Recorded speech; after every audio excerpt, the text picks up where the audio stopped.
गणेशाय नमः। श्री सीताराम नमः। श्री राधे श्याम नमः। उमापति महादेव की जय। श्री गुरुवे नमः। श्री हनुमते अवराजिए। सब संतन की जय, सब भक्तन की जय। जय जय सीताराम, जय जय राधे श्याम। श्री हरिवंश, श्री हरिवंश, श्री हरिवंश।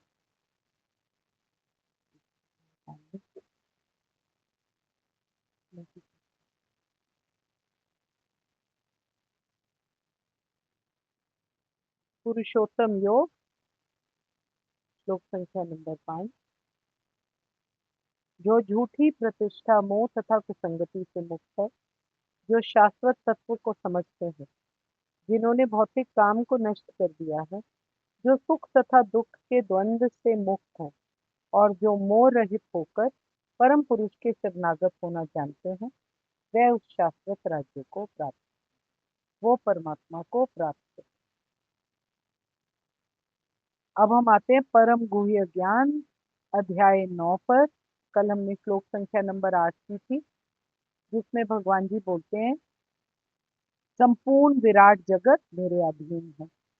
ये मेरी इच्छा से बारंबार स्वतः प्रकट होते रहते हैं और मेरी इच्छा से ही अंत में विनिष्ट होते रहते हैं।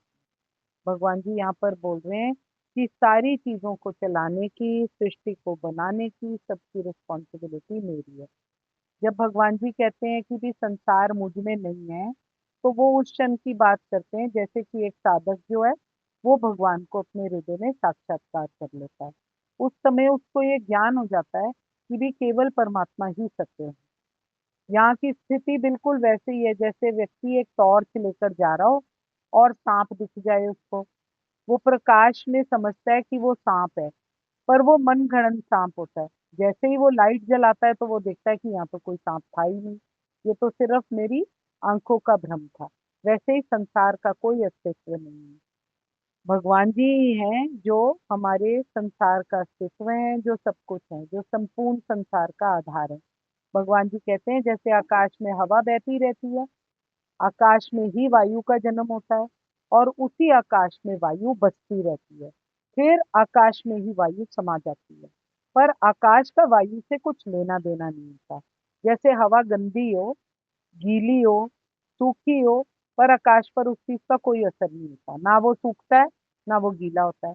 वैसे ही संसार, भगवान जी कह रहे हैं कि मैं संसार से प्रभावित नहीं होता, परंतु पूरा संसार मुझसे प्रभावित है।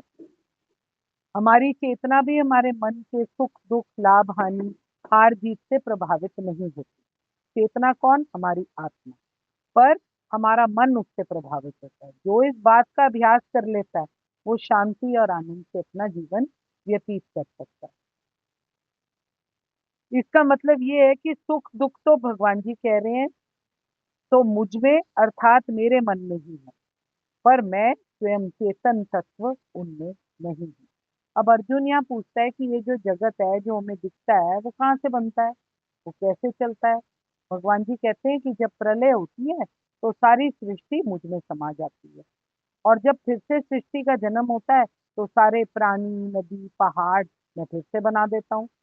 जब हम सो जाते हैं तो हमारे लिए ये सारी सृष्टि, हमारा परिवार, हमारा घर, धन, रोजगार, ये सब कुछ हमारे मन में समा जाता है। हम एक ब्लिसफुल स्लीप में चले जाते हैं, पर जब हम जाग जाते हैं तो ये सृष्टि वापस से रचित हो जाती है। वैसे ही संपूर्ण जगत की सृष्टि परम तत्व में लीन हो जाती है और वो फिर से भगवान जी बना देते हैं। एक अंतर हम में और भगवान जी में ये है कि हम सिर्फ अपनी छोटी सी सृष्टि को सारी दुनिया समझते हैं। हम अपनी सृष्टि में अपने आप को किंग मानकर चलते हैं, पर भगवान जो है वो संपूर्ण जगत को बनाकर उसमें फिर भी फंसते नहीं, वो दूर हटे रहते हैं।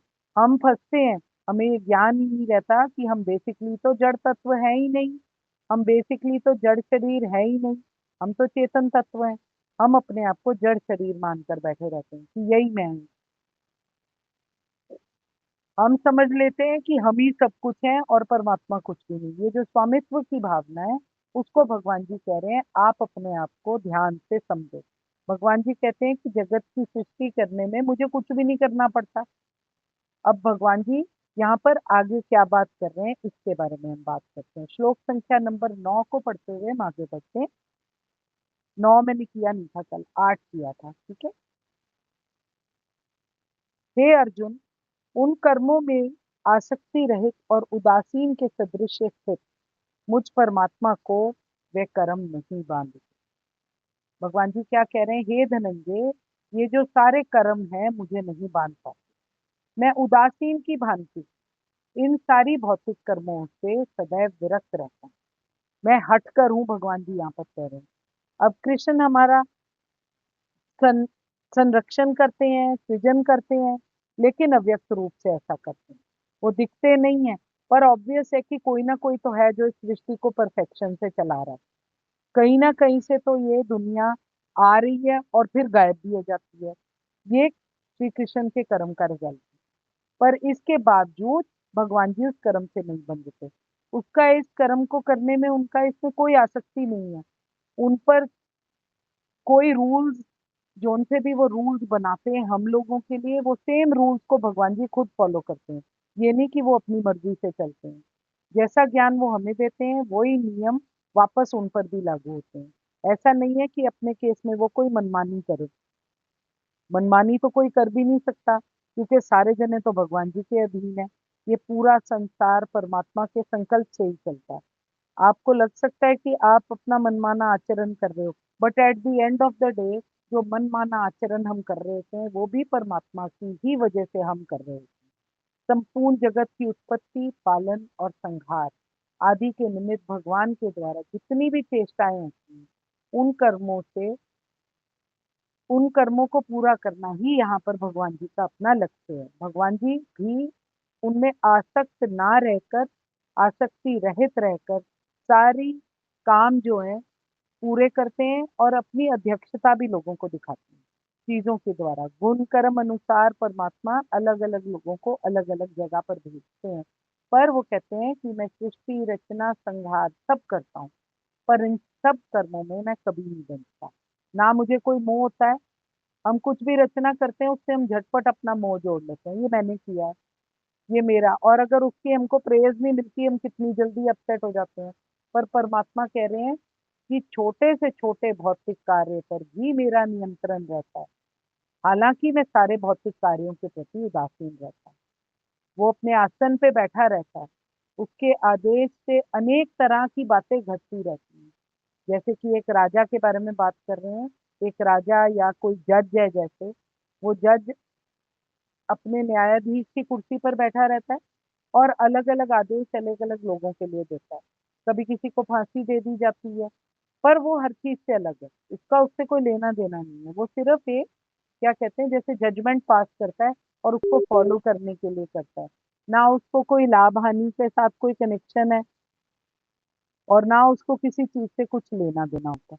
वो अपने में कंप्लीटनेस जिसको कहते हैं, वो अपने में कंप्लीट है।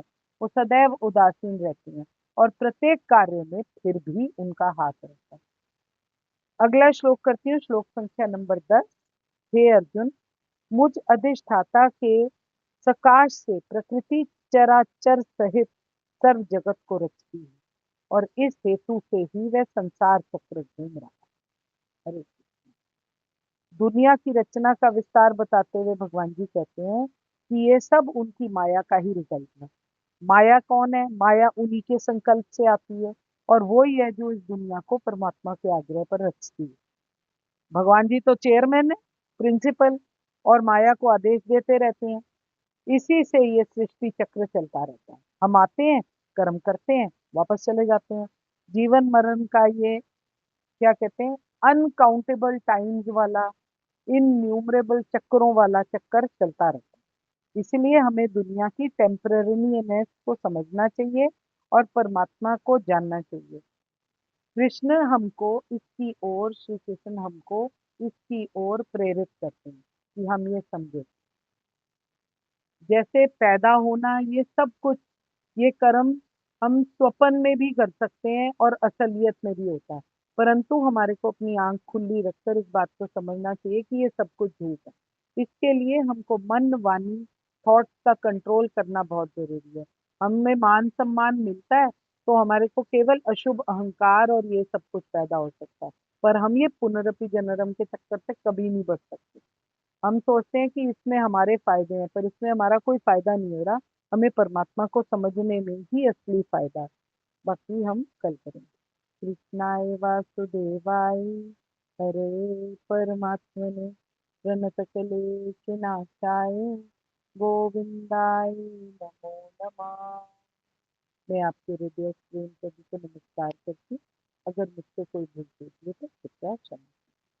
जय जय सीताराम, जय जय राधे। श्री हरिवंश, श्री हरिवंश, श्री राम राम जी सबको। जय जय राम।